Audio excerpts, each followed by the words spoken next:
who is known for completing other composers' work almost as much as their own work that they did. Well, today I want to tell you about a French composer by the name of Ernest Guiraud. He is considered a French composer, but he's actually born in New Orleans in 1837. He is the son of another French composer by the name of Félix Guiraud, who was very well known. When he was still a little boy, they moved back to France, and once they moved there, his music education began in earnest, and most of it in the beginning was done by his father. But his father was not a nobody. His father was an amazing composer. Actually, his father had won the Prix de Rome. He entered the Paris Music Conservatory. He was loved. He was known for his musical intelligence, and he did great. He then himself also won the Prix de Rome. To this day, it's the only father and son that both won this award. This is the highest award in France for young upcoming composers. So this allowed him to go and study in Rome for a year and really immerse himself in Italian art and Italian music, and it really helped shape his musical career. It also helped place him among France's musical elite, and this was actually a big deal because I think without that, it would have always seemed like he was in his father's shadow. His father was a very well-known, very established composer, and he did not just want to be a Nepo baby. And so by winning this and showing it, it's definitely his own accolades. He was able to hush that.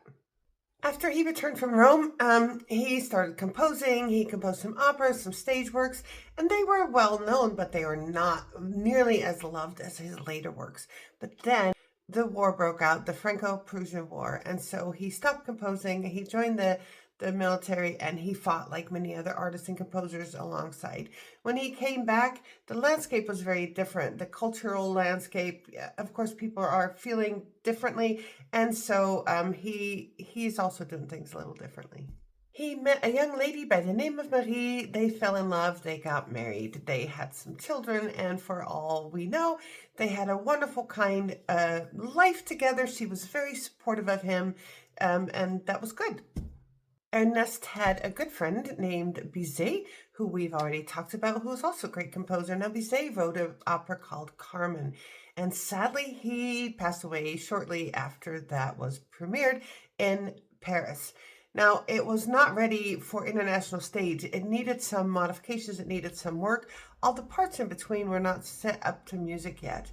And so Guiraud, being his friend and having much respect for the work itself, he came in and he replaced the spoken word that Bizet had put in there between the different scenes to explain what's going on. And he took that spoken word and he composed music for it so that it would flow. And he tried to do it as delicately as possible in the style that it was already in.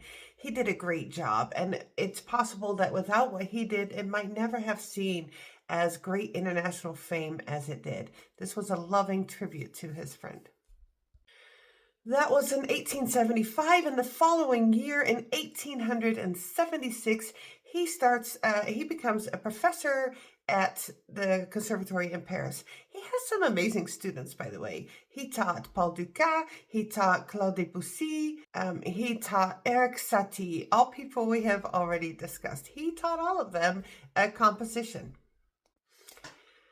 Composition seems to be a dangerous profession because in 1881 he loses another colleague by the name of Jacques Offenbach. We did a video on him last week. And he passes away suddenly and leaves an opera unfinished. Once again, he kindly steps in and he is very careful again to complete this work and finish it in the style that is most respectful and most reflective of Offenbach himself. And he did a really great job because you really can't tell where Offenbach's own work stops and Guiraud stepped in. And in this way, he was able to have his final opera performed, Offenbach. Guiraud's own compositions were refined. They were elegant, they were balanced, and he was very good at understanding what music was and stuck within the rules. Now, his students, especially Debussy, were very good at breaking the rules, which is fine if you know what they are first. But he was very good at staying within those confinements, but just create beauty anyway. He so understood the rules, he even wrote a textbook called the Practical Treatise on Instrumentation, and this textbook became highly influential for many years as it was teaching new composers.